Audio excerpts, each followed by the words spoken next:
L'inflammation peut se produire dans n'importe quelle partie du corps et pour des dizaines de raisons différentes. Des infections aux dommages physiques. Le problème de l'inflammation est qu'il s'agit de la tentative de l'organisme de se protéger contre les agents pathogènes, les irritants, les polluants et autres substances étrangères présentes dans le système. La voie inflammatoire est une voie biochimique complexe qui, une fois stimulée par une blessure, conduit à la production des médiateurs inflammatoires dont l'effet initial est la douleur et la destruction des tissus, suivi de la guérison et du rétablissement. L'un des principaux composants de la voie inflammatoire est appelé la voie de l'acide arachidonique. Car l'acide arachidonique est immédiatement libéré des membranes cellulaires traumatisées. L'acide arachidonique est transformé en prostaglandine et en thromboxane, en partie grâce à l'action enzymatique de la cyclooxygénase, COX. Les thromboxanes sont des ensembles de protéines ou de glycoprotéines solubles qui engendrent une augmentation de la pression artérielle. Elles activent aussi l'agrégation des plaquettes et aident à la coagulation sanguine et à la formation du thrombus ou caillot sanguin. D'où elles tirent leur appellation. Il existe deux types d'enzymes COX, la COX1 et la COX2. Les deux enzymes agissent de manière similaire, mais une inhibition sélective, comme celle réalisée par les anti-inflammatoires non stéroïdiens, qui sont des inhibiteurs sélectifs de la COX2, peut faire la différence en termes d'effets secondaires. Lorsqu'une réponse immunitaire est déclenchée dans l'organisme, le système immunitaire envoie un flux de globules blancs vers la zone affectée. Des produits chimiques sont libérés par les globules blancs, notamment des cytokines et des histamines, qui peuvent déclencher une augmentation du flux sanguin vers la zone concernée. Les prostaglandines, qui sont des métabolites de l'acide arachidonique, comme on l'a déjà mentionné, agissent comme des hormones localisées de courte durée, qui peuvent être libérées par n'importe quelle cellule du corps lors d'une lésion tissulaire, chimique ou traumatique, et peuvent induire de la fièvre, une inflammation et une douleur, une fois qu'elles sont présentes dans l'espace intercellulaire.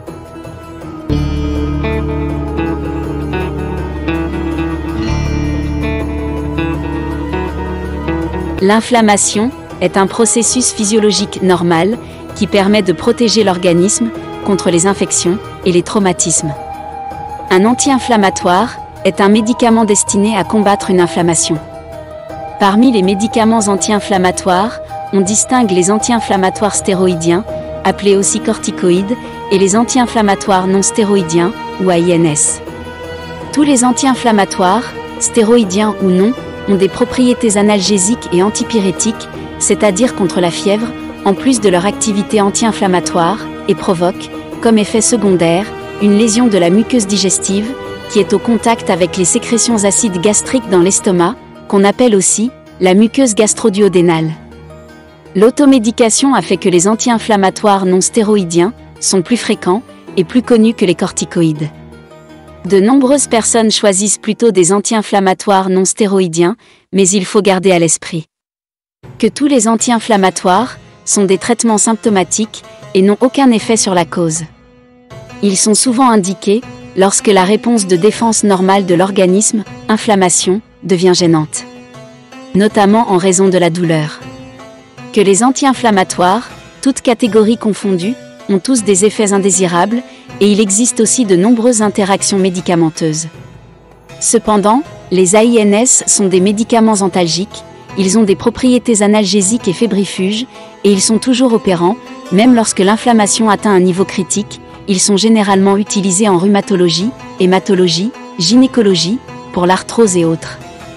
Les glucocorticoïdes ont, par contre, un effet analgésique si faible qu'ils sont utilisés en association avec d'autres analgésiques typiques. Il faut noter que l'association glucocorticoïde, AINS, est interdite. Leur utilisation vise à réduire les manifestations physiologiques de l'édème et du trismus.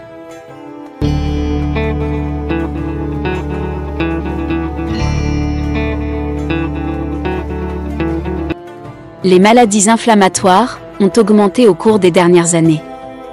Les médicaments utilisés pour la prise en charge de ces maladies inflammatoires soulagent l'affection, mais, en même temps, ils ont des conséquences graves qui mettent la vie en danger. De plus, ils sont coûteux et rarement disponibles en tout lieu. Les préparations nutraceutiques d'origine végétale et animale sont utilisées depuis des centaines, voire des milliers d'années, pour obtenir un soulagement efficace de la douleur. Les médicaments à base de plantes deviennent de plus en plus populaires en raison de leurs effets secondaires, relativement peu nombreux. Néanmoins, il existe des problèmes associés à ces produits, et leur utilisation nécessite une connaissance de leur action biologique, des études cliniques, à la fois affirmatives et négatives, et des interactions potentielles avec d'autres produits nutraceutiques et médicaments sur ordonnance. Dans ce contexte, la recherche et le développement sur les plantes médicinales ont ouvert une nouvelle ère dans la gestion thérapeutique des maladies inflammatoires. Le nombre d'études contrôlées concernant les herbes médicinales a explosé ces dernières années. Il y a maintenant un plus grand degré de confiance, basé sur la conception d'études contrôlées et l'amélioration de la qualité des chercheurs. Ce qui renforce les résultats positifs trouvés en utilisant des composés naturels pour traiter les maladies. Les légumes et les légumineuses pourraient aussi être incorporés dans de nouvelles formulations anti-inflammatoires de divers produits nutraceutiques. Les fruits, les légumes et les légumineuses contiennent des niveaux élevés de substances phytochimiques qui montrent un effet anti-inflammatoire. Mais leurs mécanismes d'action n'ont pas été complètement identifiés. Les phénoliques et les triterpénoïdes des fruits et légumes ont montré une activité anti-inflammatoire élevée dans les études in vitro. Dans les légumineuses, les lectines et les peptides avaient une activité anti-inflammatoire dans la plupart des cas.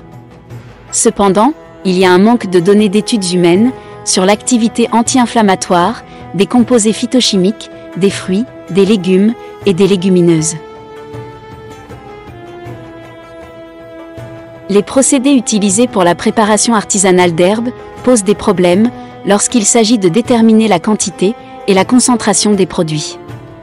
Les procédés de préparation ne sont pas normalisés. Et par conséquent, l'extraction et le type de plante utilisée pourraient affecter la concentration réelle du produit. De plus, il y a un manque d'uniformité au sein des fabricants et entre eux. Toutefois, bien qu'ils ne soient pas soumis aux mêmes tests et normes rigoureux que les médicaments d'origine pharmaceutique, de nombreuses réglementations contrôlent toujours leur fabrication car il s'agit de produits alimentaires.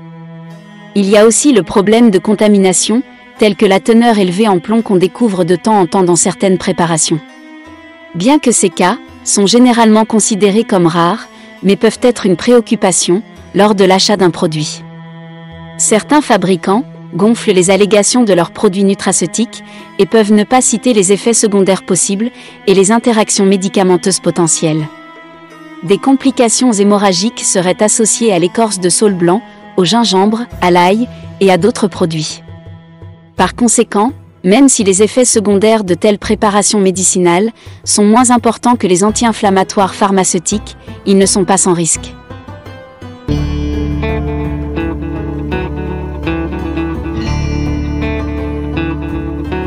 La curcumine est un pigment jaune naturel, dérivé du curcuma. Une plante à fleurs de la famille du gingembre. Elle est traditionnellement utilisée comme épice colorante et aromatisante dans divers plats. La curcumine est utilisée depuis longtemps dans les médecines ayurvédiques et chinoises comme agent anti-inflammatoire, comme traitement des troubles digestifs et pour améliorer la cicatrisation des plaies. Cette substance peut avoir les mêmes propriétés que les anti-inflammatoires traditionnels, tels que l'ibuprofène et d'autres AINS, anti-inflammatoires non stéroïdiens, mais sans les effets indésirables de ces derniers, y compris les effets secondaires et les risques de complications gastro-intestinales, à condition de ne pas prendre des doses très élevées. Elle peut également aider à réduire l'inflammation de la peau, comme l'irritation, causée par le psoriasis, l'eczéma, la rosacée ou l'acné. La curcumine est également liée à l'apaisement des troubles gastro-intestinaux et à la réduction des niveaux d'acidité dans l'intestin, ce qui peut éliminer l'inflammation. La curcumine a également été suggérée comme traitement de la colite, des maladies neurodégénératives chroniques, de l'arthrite et du cancer. En outre, elle régule l'activité de plusieurs enzymes et cytokines en inhibant à la fois COX-1 et COX-2. La plupart des études réalisées à ce jour l'ont été sur des animaux. Mais compte tenu des siècles d'utilisation de la curcumine, ainsi que de son activité, désormais démontrée, dans le traitement des inflammations, elle peut être considérée comme une alternative naturelle viable aux agents non stéroïdiens. Plusieurs essais cliniques ont démontré les effets antioxydants, anti-inflammatoires et anticancéreux de la curcumine. Les résultats d'une étude menée par Zandi et Karine suggèrent que la curcumine pourrait être efficace dans le traitement de la mucoviscidose, une maladie rare et souvent mortelle qui touche les voies digestives et respiratoires en raison de son effet anti-inflammatoire. La posologie habituelle de la poudre de curcuma standardisée est de 400 à 600 mg, 3 fois par jour. Les effets secondaires sont peu nombreux. Mais en cas d'utilisation prolongée, cet agent peut provoquer des troubles de l'estomac et dans des cas extrêmes, des ulcères gastriques peuvent survenir à des doses très élevées. La prudence est de mise si le patient prend des médicaments anticoagulants ou des doses élevées de médicaments non stéroïdiens. Des études ont montré que la curcumine peut être utilisée en association avec des doses plus faibles de médicaments non stéroïdiens. Vous pouvez faire infuser un thé au curcuma fort. En outre, certaines personnes préparent une pâte de curcuma et l'appliquent localement sur le site de la douleur ou de l'inflammation articulaire.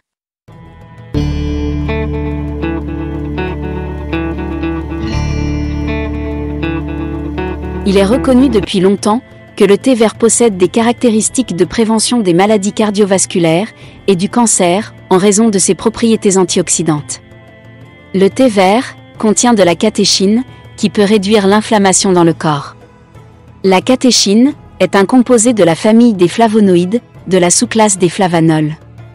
Bien que l'action générale des catéchines sur la santé est encore mal connue, les catéchines du thé semblent diminuer le stress oxydatif induit par le plomb dans les cellules.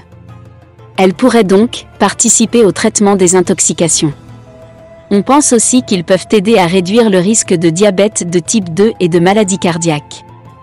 Dans une étude apparue en 2016, des chercheurs de l'université de Shizuoka, au Japon, affirment qu'il a été démontré que le thé vert a des effets bénéfiques sur une variété de maladies, telles que le cancer, l'obésité, le diabète, les maladies cardiovasculaires et les maladies neurodégénératives. Grâce à des expériences cellulaires, animales et humaines, il a été démontré que le thé vert et son composant principal, l'épigalocatéchine 3-galate, EGCG, ont des effets anti-inflammatoires. Le galate d'épigalocatéchine, EGCG, est le flavanol, le plus abondant du thé. Connu pour être un puissant antioxydant. On le trouve essentiellement dans le thé blanc, le thé vert, et, dans une moindre mesure, le thé noir. Après une analyse des bases de données bibliographiques, en particulier PubMed, fournie par la National Library of Medicine, National Institute of Health, aux États-Unis, cette étude conclut que la plupart des résultats des études humaines ont indiqué les effets bénéfiques du thé vert et des catéchines du thé contre les maladies inflammatoires. Les études cellulaires et animales ont également fourni des preuves des effets favorables du thé vert et du galate d'épigalocatéchine, EGCG. Ces résultats sont compatibles avec nos résultats antérieurs et peuvent être largement expliqués par un mécanisme dans lequel le thé vert agit comme un antioxydant qui piège les espèces réactives de l'oxygène. Le thé vert inhibe également les agréganases qui dégradent le cartilage. Les agréganases sont des enzymes extracellulaires qui agissent sur des composants des tissus conjonctifs, tels que le cartilage. L'activité inappropriée de l'agrécanase est un mécanisme par lequel la dégradation du cartilage se produit dans des maladies, telles que l'arthrite. La recherche sur le thé vert démontre maintenant des effets, à la fois anti-inflammatoires et protecteurs des cartilages des articulations. De plus, la recherche sur le thé vert inclut le paradoxe asiatique, qui théorise que l'augmentation de la consommation de thé vert en Asie peut conduire à des propriétés cardiovasculaires, neuroprotectrices et de prévention du cancer significatives. La recommandation habituelle est de 3 à 4 tasses de thé par jour. En termes d'effets secondaires, le thé vert peut provoquer une irritation de l'estomac chez certaines personnes. En raison de sa teneur en caféine, une variété décaféinée est disponible sur le marché. mais sa teneur en polyphénol est actuellement inconnue.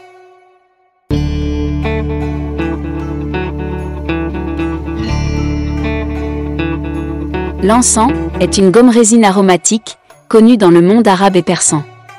Cette gomme résine est extraite d'un groupe d'arbres appartenant au genre Boswellia. L'arbre serait originaire du Dhofar, dans l'actuel sultanat d'Oman. Il existe aussi dans d'autres pays, tels que la Somalie, le Yémen et l'Inde. Cette résine possède des propriétés anti-inflammatoires, anti-arthritiques et analgésiques. Elle peut inhiber la biosynthèse des leucotriènes. Les leucotriènes sont des lipides produits à partir de l'acide arachidonique, qui est un acide gras de type oméga 6, sous l'action d'un type de protéine enzymatique, qui catalyse l'oxydation des acides gras, appelée lipoxygénase. Cette action inhibitive affecte diverses maladies inflammatoires, qui sont perpétuées par les leucotriènes. Cliniquement, la substance est utilisée dans le traitement des troubles dégénératifs et inflammatoires des articulations. Elle réduit le nombre total de globules blancs dans le liquide articulaire. Dans une étude récente, une amélioration statistiquement significative de l'arthrite du genou a été démontrée après 8 semaines de traitement avec 333 mg d'extrait de Boswellia serrata, pris 3 fois par jour. Le traitement a amélioré la fonction, mais radiographiquement, il n'y avait aucun changement dans les articulations affectées. Des études contemporaines ont montré que la résine a effectivement des effets analgésiques, tranquillisants et antibactériens. Du point de vue des propriétés thérapeutiques, les extraits de Boswellia seraient particulièrement utiles. Ils auraient des effets anti-inflammatoires, expectorants, antiseptiques, voire anxiolytiques et antineurotiques. Une combinaison de l'encens et de curcumine a montré une efficacité et une tolérance supérieure à celle du anti-inflammatoire non stéroïdien pour traiter l'arthrose. Le Boswellia est généralement administré sous forme d'extrait, standardisé pour contenir 30 à 40% d'acide boswellique. 300 à 500 mg 2 ou 3 fois par jour. Le Boswellia a été bien toléré dans la plupart des études. Bien que certaines personnes puissent ressentir un inconfort gastrique, notamment des nausées, des reflux acides ou des diarrhées.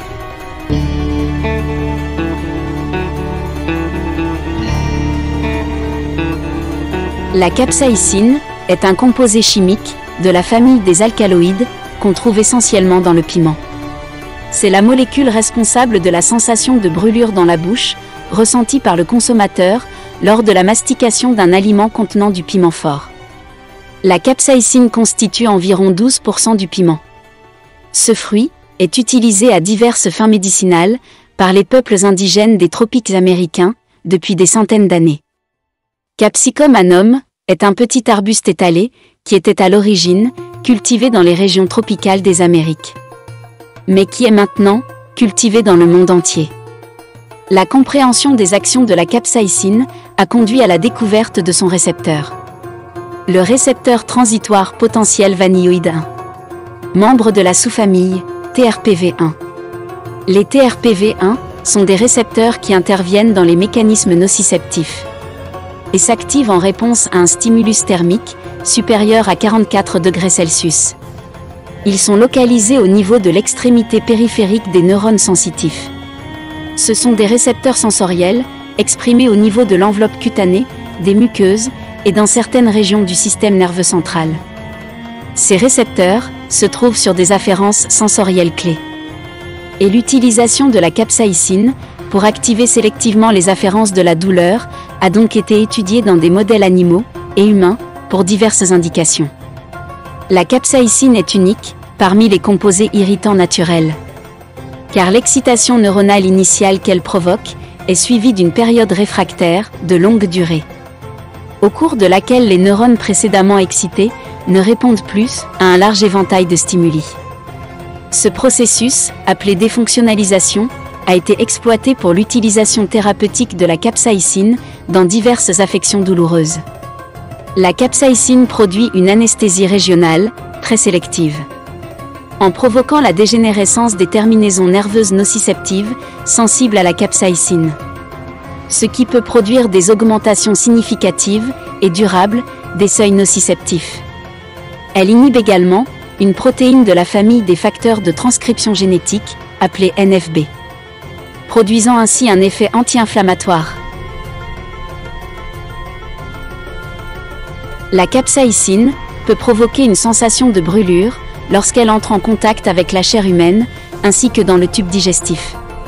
Cette plante est rarement utilisée seule, mais elle est généralement mélangée à d'autres préparations anti-arthritiques naturelles. La capsaïcine inhibe la sécrétion d'acide, stimule la sécrétion d'alcalis et de mucus, et en particulier le flux sanguin de la muqueuse gastrique, qui aide à la prévention et à la guérison des ulcères gastriques.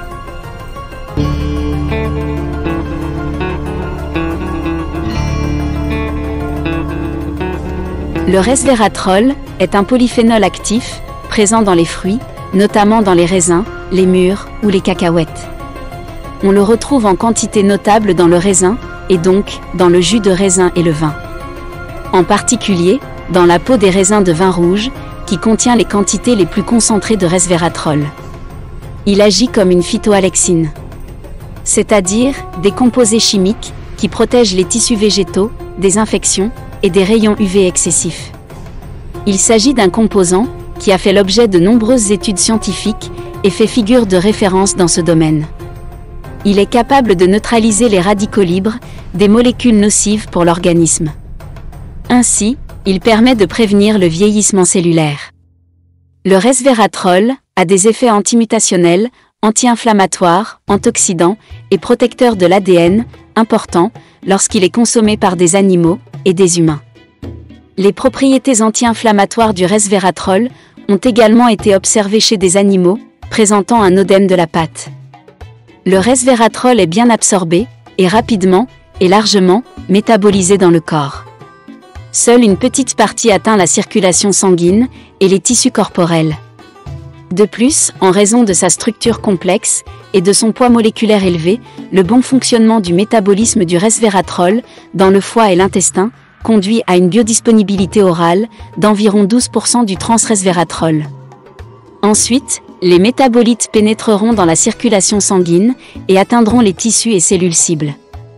Le resveratrol et les métabolites inutilisés peuvent être recyclés dans l'intestin grêle, par la bile ou excrétés par l'urine.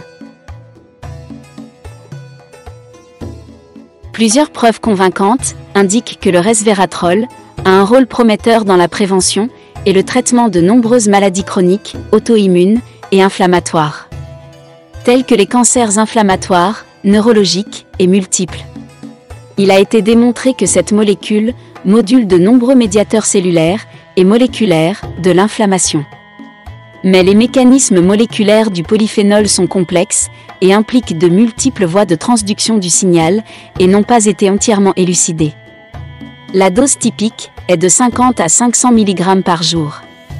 Aucun effet secondaire significatif ou problème de sécurité lié au resveratrol n'a été établi. Mais en raison d'un effet antiplaquettaire démontré expérimentalement, il convient d'être prudent lors de la prise d'autres produits sur ordonnance ou à base de plantes antiplaquettaires ou altérant la coagulation.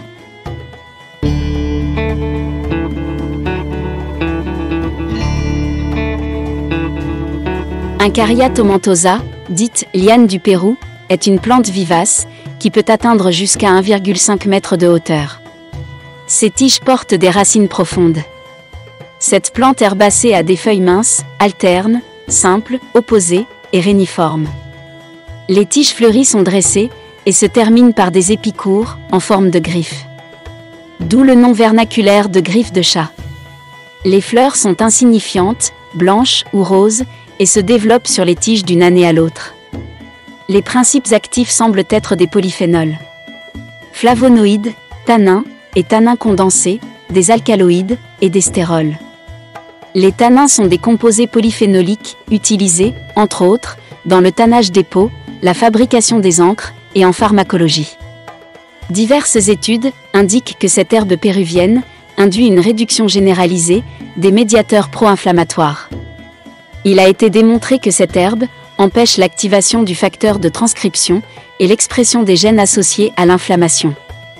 Bien qu'il n'y ait pas d'essais contrôlés, randomisés ou d'études publiées sur les résultats chez l'homme, certaines conditions, qui auraient été améliorées par cette plante, comprennent l'arthrose, la polyarthrite rhumatoïde, la prostatite, les maladies virales et le cancer. Et elle peut également avoir un potentiel, comme un adaptogène, immunomodulateur, dans le vieillissement cellulaire. La compréhension de certains mécanismes spécifiques d'action moléculaire conduit à la mise en évidence de divers effets anti-inflammatoires, immunostimulants et protecteurs. Ces résultats apportent l'hypothèse forte que la griffe de chat pourrait être efficace dans le traitement d'une manifestation dermatologique, à savoir la rosacée. Les effets secondaires peuvent inclure des nausées. En général, la toxicité et les effets secondaires sont considérés comme minimes. 2 rapports de cas d'insuffisance rénale aiguë chez un patient atteint de lupus érythémateux ont été enregistrés. La griffe de chat peut être consommée sous forme de thé. 1 gramme d'écorce de racine pour 250 ml d'eau ou sous forme d'extrait sec standardisé dans une capsule.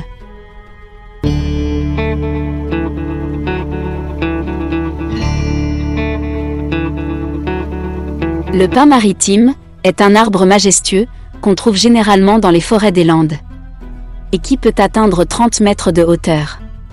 Il arrive à maturité vers 40 ou 50 ans et il peut vivre jusqu'à 500 ans. L'écorce, gris pâle chez les arbres jeunes, devient rougeâtre, puis rougeâtre noir au fil de l'âge. Épaisse, elle se crevasse avec les années et les rhytidomes forment de grandes écailles. Il contient une grande quantité d'oligo-éléments et de minéraux, ce qui lui permet de combattre le stress et l'anxiété. Elle est traditionnellement utilisée pour ses propriétés stimulantes. Les tanins condensés, appelés aussi tanins catéchiques, sont des polymères de flavanol, très abondants dans certains végétaux consommés par l'homme, comme les prunes, fraises et pommes. Ou des boissons comme le vin, mais aussi dans les écorces de pin maritime, connues sous le nom commercial de pycnogénol. Le pycnogénol est une matière nutraceutique utilisée depuis l'Antiquité. Il a été considéré comme utile pour la cicatrisation des plaies, le traitement du scorbut, la guérison des ulcères et la réduction des inflammations vasculaires. Il contient un mélange puissant de polyphénols actifs, dont la catéchine, la taxifoline, les procyanidines et les acides phénoliques. C'est l'un des composés antioxydants les plus puissants actuellement connus. Des études ont montré que le pycnogénol est 50 à 100 fois plus puissant que la vitamine E pour neutraliser les radicaux libres. Et qu'il aide à recycler et à prolonger l'activité des vitamines C et E. D'autres études ont montré que le pycnogénol est efficace pour réduire la pression artérielle et diminuer le risque de thrombose veineuse par son effet sur l'endothélium vasculaire. Une étude, publiée en 2019, dans le revue scientifique Neuroscience Letters, a montré que l'administration de pycnogénol atténuait les lésions cérébrales en réduisant les dommages oxydatifs et inflammatoires dans le cerveau du rat. Le dosage habituel est de 100 à 200 mg par jour. Peu d'effets secondaires liés à l'utilisation d'extraits d'écorce de pin ont été signalés. Les plus fréquents étant de légers effets gastro-intestinaux, tels que la diarrhée et les maux d'estomac. Le pycnogénol ne doit pas être pris par les patients traités par des immunosuppresseurs ou par ceux qui reçoivent des corticostéroïdes, car il peut renforcer la fonction du système immunitaire et interagir avec les médicaments qui suppriment l'action immunitaire.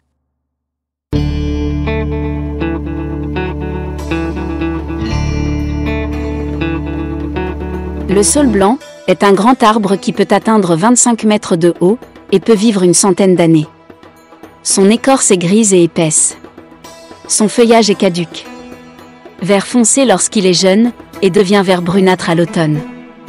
L'écorce du saule blanc est l'un des plus anciens remèdes à base de plantes contre la douleur et l'inflammation, remontant aux anciennes civilisations égyptiennes, romaines, grecques et indiennes.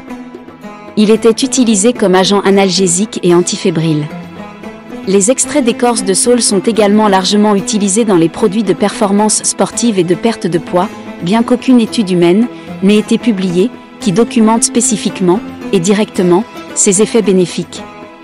Ces dernières années, diverses études in vitro et animales ont démontré l'activité anti-inflammatoire de l'extrait d'écorce de saule. Son mécanisme d'action est similaire à celui de l'aspirine, qui est un inhibiteur non sélectif des COX1 et COX2. Des ingrédients contenus dans les extraits de saule blanc, notamment des salicylates, ainsi que des polyphénols et des flavonoïdes, peuvent également jouer un rôle de premier plan dans les actions thérapeutiques.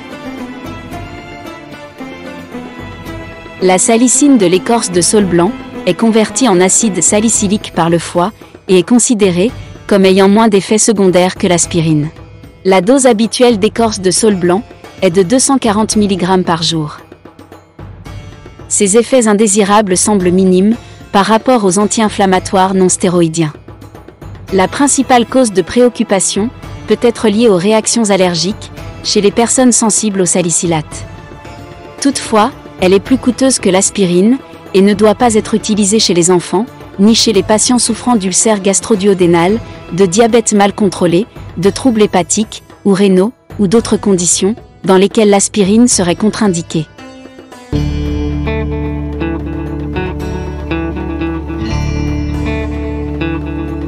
L'utilisation de l'huile de poisson, sous la forme d'huile de foie de morue, un acide gras oméga 3, pour le traitement des maladies musculaires, squelettiques et analgésiques, remonte à la fin du XVIIIe siècle. L'acide eicosapentaénoïque, EPA, et l'acide docosahexaénoïque, DHA, sont des acides gras oméga 3, présents dans les poissons gras et les suppléments d'huile de poisson. Ces acides gras sont capables d'inhiber en partie de nombreux aspects de l'inflammation. L'acide eicosapentaénoïque, EPA, et l'acide docosahexaénoïque, DHA, améliorent la conversion de la COX en prostaglandine 3. Un agent anti-inflammatoire naturel. La prostaglandine, E3, inhibe de manière compétitive les effets de la conversion de l'acide arachidonique en prostaglandine 2. Une substance hautement inflammatoire. Les expérimentations animales démontrent les avantages de l'EPA et du DHA dans une gamme de modèles inflammatoires. Les essais sur l'homme démontrent les avantages des acides gras oméga 3 oraux dans la polyarthrite rhumatoïde et dans la stabilisation des plaques d'athérosclérose avancée. Les acides gras oméga 3 intraveineux peuvent avoir des avantages chez les patients gravement malades en réduisant l'inflammation. Les actions anti-inflammatoires de l'EPA, du DHA et de leurs dérivés ont un potentiel clinique important. La recherche a montré que les acides gras polyinsaturés oméga 3 sont parmi les agents anti-inflammatoires naturels les plus efficaces qui soient. Avec la découverte que l'inflammation vasculaire est la cause sous-jacente de la maladie coronarienne, le poisson et les suppléments d'huile de poisson sont maintenant recommandés par l'American Heart Association pour la prévention de cette maladie. Les pays qui consomment le plus de poissons ont également une incidence plus faible de maladies neurodégénératives et de dépression. Le dosage recommandé est un total de 1,5 à 5 g par jour, pris pendant les repas. Les effets secondaires rares comprennent la diarrhée et des éructations occasionnelles, RO, si les suppléments ne sont pas pris avec les repas. En général, les personnes qui suivent un régime de médicaments anticoagulants ne doivent pas prendre d'oméga 3 en raison de la possibilité d'augmenter le risque de saignement.